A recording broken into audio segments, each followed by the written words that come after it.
Hi, hello, I'm Sugar. Welcome to my Terros boss guide on normal and heroic difficulty in Vault of the Incarnates. This is a single target, one phase DPS race. Heroes should be used on pull. The raid should stay loosely grouped together and move in the same direction for the majority of the fight. Be mindful that a player must always be within reach of Terros or Tectonic Barrage will pulse the raid with nature damage. Having everyone close will help make it easier to manage the two major mechanics of this fight, Rock Blast and Awakened Earth.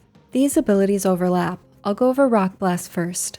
This is a very large circle that needs to be group soaked. Whoever is targeted should aim to bring this nearish melee but not on top of them, and everyone should soak to reduce the damage taken. When it expires, an aftershock will be left behind that the raid needs to move out of, or they will take a burst of damage and be knocked up. Keeping it mid-ish will help prevent the slower moving players from being hit and knocked into Terros, which can result in them falling to their demise down the hole he's standing in. While this is happening, several players will be targeted with smaller circles and an arrow above their head called Awakened Earth. These spawn pillars that pulse the raid with damage every 2 seconds until destroyed. Place them equally on both sides of the Rock Blast circle. Try placing them in a line or a 4-square pattern.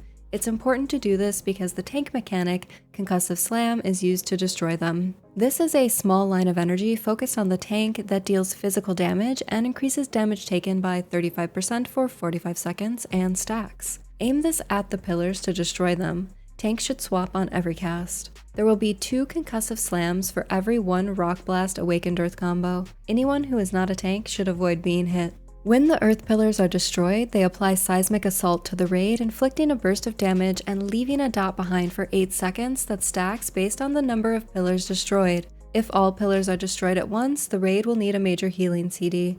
This is why positioning for Awakened Earth is important, because high stacks of this dot can cause a wipe. Shattering Impact will be cast shortly after, inflicting nature damage to players in its 12-yard zone and knocking them upwards. Dodge this and move away from the fractured rubble that falls from the ceiling in its wake. In Heroic, Resonant Aftermath will make these zones last throughout the fight, causing the raid to need to adjust their position. This cycle will repeat twice before the boss reaches full energy. At 100 energy, Resonating Annihilation is cast in a frontal cone, making a quarter of the room unusable. Any pillars that were left up in the area will be destroyed, and the raid will gain stacks of Seismic Assault. Stay together as a group near this area to maximize space, moving as needed. By the 4th cast, the raid will run out of space, and the boss's ENRAGE, Frenzied Devastation, will finish off any remaining players. Here's a TLDR of everything you need to know for this fight. Links to all my boss guide TLDRs will be in the description. Good luck, and if you want to catch more of my guides, subscribe and follow my socials. Okay, bye!